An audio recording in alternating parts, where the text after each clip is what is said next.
Shalom Church, welcome back to Cultivated Podcast, equipping all generations to become Christ ambassadors.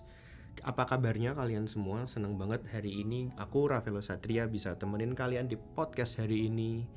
Hari ini podcast ditemenin sama Ko Paulus. Halo Ko Pau. Halo Rafael. Halo Ko. Oke, itu udah pernah ngisi ya Ko ya beberapa kali. Iya. Ya kemarin udah isi juga. Hari ini aku mau todong Ko Pau buat ngisi lagi di podcast hari ini. Kembali di segmen Deeply Rooted, di mana kita jawabin pertanyaan-pertanyaan dari teman-teman yang udah teman-teman kasih ke Google Form kita. Kok kemarin ada yang nanya nih Kok, kita langsung aja ya. Iya. Menurut aku ini pertanyaan bagus sih, karena sekarang apa ya, lihat pertanyaan ini tuh kayak membuat kita berpikir ulang gitu. Pertanyaannya gini, what is your opinion about the statement the best is yet to come? Is that biblical? Kan ada kata-kata terkenal pelangi sehabis hujan. Aku waktu lihat pertanyaan ini, terus aku Google tapi pelangi sehabis hujan itu nggak ada di Alkitab.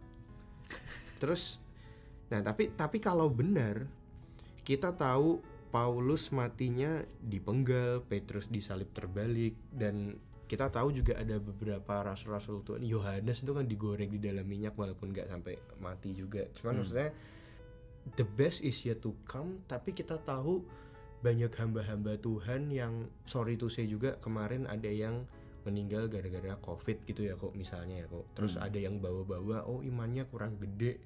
Lah padahal itu juga maksudnya hamba-hamba Tuhan juga gitu ibaratnya. Jadi gimana tuh Kok the best is yet to come tuh gimana Kok? Mungkin buat teman-teman yang agak nggak nangkap gitu dalam artian ya Kok.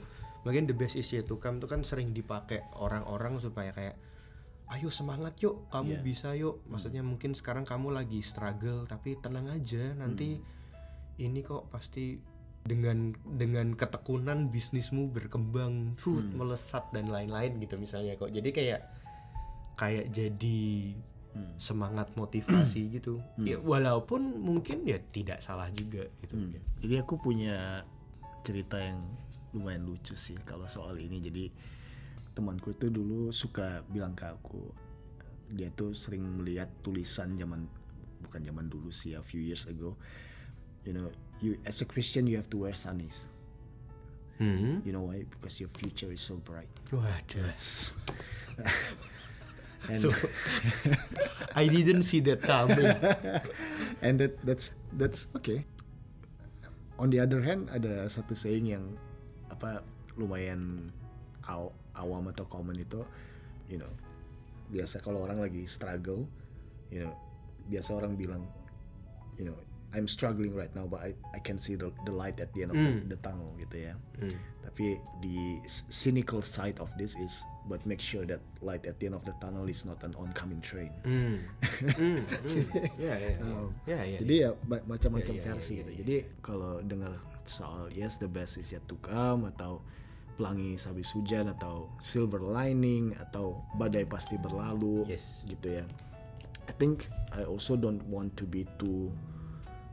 I think we have to be careful also not to be too pessimistic about this life. Iya betul. So ya tergantung wisdom lah. Kalau misalkan kita punya temen yang emang lagi, let's say quote unquote depressed dalam situasinya, of course you cannot give them false promise. Don't give them false promise, but at the same time also we do have to give them hope, a glimmer of hope. Tapi ya tentunya hope-nya itu di mana. Nah, this matter soal the best is yet to come itu orang sering salah kaprah karena masalah sederhana sebenarnya, yaitu masalah eskatologi. Eskatologi itu kedatangan Tuhan yang kedua kali atau study of what will happen in the future. Eskatologinya terlalu sempit. Jadi pandangan tentang masa depannya terlalu sempit.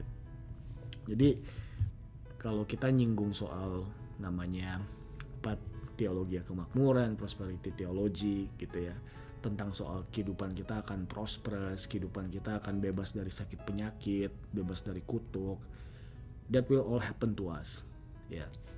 That will definitely happen to us. We will be so prosperous beyond any imagination. We will be so healthy and wealthy. Tapi kapan itu terjadinya, ya itu masalahnya gitu. Jadi yes, to me what the Bible says, the best is yet to come, that is correct. Tapi secara bener sih bener ya. Bener.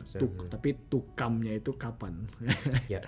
Karena aku ngelihat gini ya, kehidupan kita di bumi ini mungkin cuma apa kata Musa kan ya 70 atau 80 tahun. Ya well, some countries 100 years, cuma 70-80 tahun. Bagus. Iya, tapi sebenarnya kehidupan kita sebagai anak-anak Tuhan nanti bukan cuma 70-80 tahun, tapi berjuta-juta tahun gitu. Ya, millions of years, we will live for millions. Kalau masih ada definisi waktu gitu ya. Jadi yes, that's true, the best is yet to come. Dan bahkan katanya penulis surat Ibrani, banyak pahlawan-pahlawan iman itu yang when they die they never receive the so-called promise that they were waiting for gitu. Kayak Abraham gitu ya, Musa, they never really receive what they were promised on this earth gitu.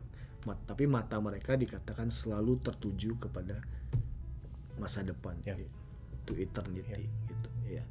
Di message-nya adalah when we are struggling, mungkin dari perspektif kalau kita mau encourage seseorang, ya encourage lah dengan benar, dengan cara ya kita jangan kasih empty hope, false hope atau false promises, tapi selalu tuntun ya dengan well simple like be a friend atau to give them encouragement dengan cara yang biblical, yaitu dengan ya ini Tuhan berjanji menyertai kamu, but don't give them beyond that. I think such as the best is yet to come atau pelangi sehabis hujan gitu. Karena tadi ya kok at the end of the day janjinya Tuhan itu ya kekekalan bersama dia ya, maksudnya ya thank you kok, cukup jelas sih buat aku. Tadi kan aku soalnya pakai example itu kok. Kalau ada yang mikir kayak waduh ikut Tuhan kok malah cara meninggalnya gitu. Ya cara meninggal bukan patokan ya, atau gimana kok? Ya maksudnya tadi yang soal COVID atau ya misalnya COVID atau kita tahu tadi yang kayak misalnya Rasul Paulus. Ya mungkin nggak cuma Rasul Paulus lah, tapi kita juga kadang melihat ya kan ada orang baik meninggalnya tragis gitu misalnya dalam tanda kutip gitu. Kayak what would you comment? Ini aku nggak tahu nyambung apa enggak ya, tapi ini lagi membebani pikiranku akhir-akhir ini, dan makanya aku jadi lumayan sering mikir soal ini juga, karena mungkin kita semakin nyadar, dan ini movement udah berjalan beberapa tahun dan sekarang ini udah dibilang puncaknya, yaitu namanya gereja itu sudah bukan cuma di marginalize, tapi sekarang gereja itu udah jadi musuhnya publik gitu ya. Jadi kalau dulu mungkin 20-30 tahun lalu kita mau jadi orang Kristen, kita mau apa istilahnya nggak serius sama iman kita, percaya sama aku bilang ya very floss gospel, itu bisa-bisa aja gitu ya. Tapi zaman sekarang kita bilang the best is yet to come, kalau kita tinggal di Victoria susah. Ya kayak sekarang banyak peraturan dan hukum yang keluar dan nanti akan makin diperketat. Itu kapan the best is yet to come ya gitu ya. Jadi memang kita harus panjangin perspektif kita. Iya. Thank you. Thank you kok buat sharingnya hari ini. Thank you. Semoga yang dengerin juga terberkati dengan podcast hari ini. Kalian kalau punya pertanyaan juga boleh langsung aja ke Instagram kita. Di situ ada Linktree. Kalian bisa pencet, kalian bisa masuk. Nah, di sebelah kanan ada logo tanda tanya. Nah, di situ kalian bisa klik that button and then it will direct you to Google Form. Jadi di Google Form itu kalian bisa nanya-nanya ke kita. Mungkin kasih ide juga boleh. Next bahas ini dong, next bahas tema ini, atau kalian punya pertanyaan tentang kehidupan, tentang teologi, apapun boleh tanyain ke kita, dan nanti mudah-mudahan bisa kita jawab lewat podcast. Thank you ya buat teman-teman semua yang udah mau dengerin, share dan like like boleh lah. Tapi yang paling penting share ke teman-teman kalian yang mungkin punya pertanyaan yang sama, punya struggle yang sama tentang pertanyaan model kayak gini. Thank you Kopau buat waktunya. I'll see you in the next episode. Bye bye. Terima kasih sudah mendengarkan podcast kami. Share podcast ini kalau menurut kalian memberkati. Cultivated Podcast tersedia di Spotify dan YouTube, dan kalian bisa cek juga Instagram kita di cultivated.podcast. Terima kasih.